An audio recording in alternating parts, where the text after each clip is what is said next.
Hey traders, quick update on TAO. It's down about 8% in the last 24 hours, now trading near $301, still way below its all-time high of $767 back in April 2024. So, what's going on?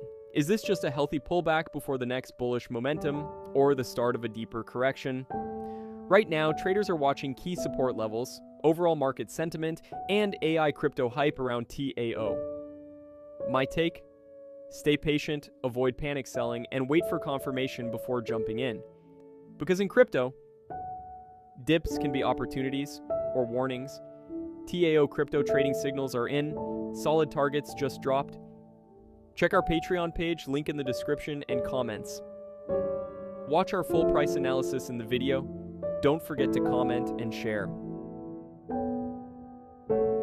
Disclaimer, please do your own research.